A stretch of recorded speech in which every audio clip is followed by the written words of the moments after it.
मनसेचं वांद्रेमधील SRA कार्यालयाबाहेर आंदोलन सुद्धा पाहायला मिळालं। मनसेच्या संदीप देशपांडेंच्या नेतृत्वामध्ये हे आंदोलन असल्याचं पाहायला मिळालं। आपण पाहिलं की गुढीपाडवा मेळावा झाला आणि त्यानंतर मनसे अध्यक्ष राज ठाकरेंनी जे मनसैनिकांना आदेश दिले त्यानंतर मनसैनिक आणि पदाधिकारी बरेच सक्रिय झाल्याचं पाहायला मिळतंय। अनेक आस्थापनांमध्ये जाऊन ते निवेदन सुद्धा देत आहेत। अनेक बँकांना सुद्धा त्यांनी या 2 दिवसांमध्ये भेटी दिल्या आणि त्यानंतर आता रखडलेल्या SRA प्रकल्पाच्या मुद्द्यावरून मनसेचं हे आंदोलन आपण पाहतोय। वांद्र्यामधली ही दृश्य आहेत। मनसेचं वांद्रेमधील SRA कार्यालयाबाहेर हे आंदोलन सुरू आहे। पोलिसांचा बराच बंदोबस्त सुद्धा तैनात असल्याचं पाहायला मिळतंय।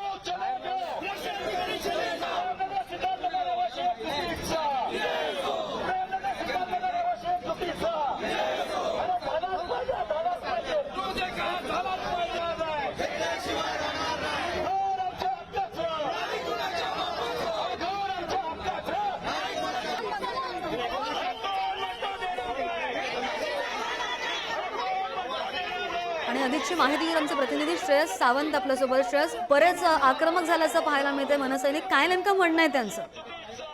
खरं तर हे प्रेमनगर जो परिसर आहे जिकडे वरळीमधला प्रेमनगर परिसर तिकडे अजूनही SRAचं काम चालू झालं नाही, अजूनही त्यांना घरं मिळाली नाही। त्याचा जाब विचाराला आज सगळी SRAची मंडळी असतील, जी प्रेमनगरची मंडळी असतील ती आता SRAच्या या जे हेड ऑफिस आहे बँकाला तिकडे आलेत। त्यांचं नेतृत्व खऱ्या अर्थानं संदीप देशपांडेंनी केलंय। आज खऱ्या अर्थानं अधिकाऱ्यांना भेटून आपल्याला कधी फ्लॅट मिळणार आहे, कधी SRAचं काम सुरू होणार आहे, या सगळ्या गोष्टी आज विचारपूस होतील। ही प्रेमनगर परिसर आपल्याला माहिती आहे रिद्धी, कारण प्रचंड मोठा परिसर आहे आणि प्रचंड मोठ्या SRAचं हे काम आहे।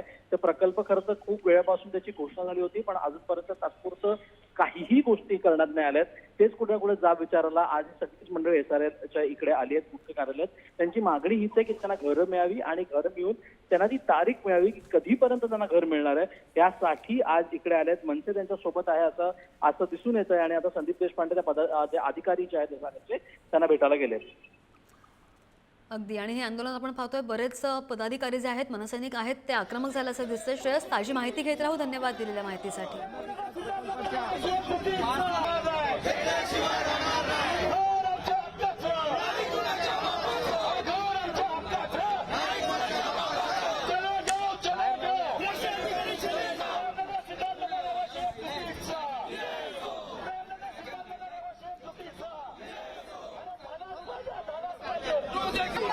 Come on.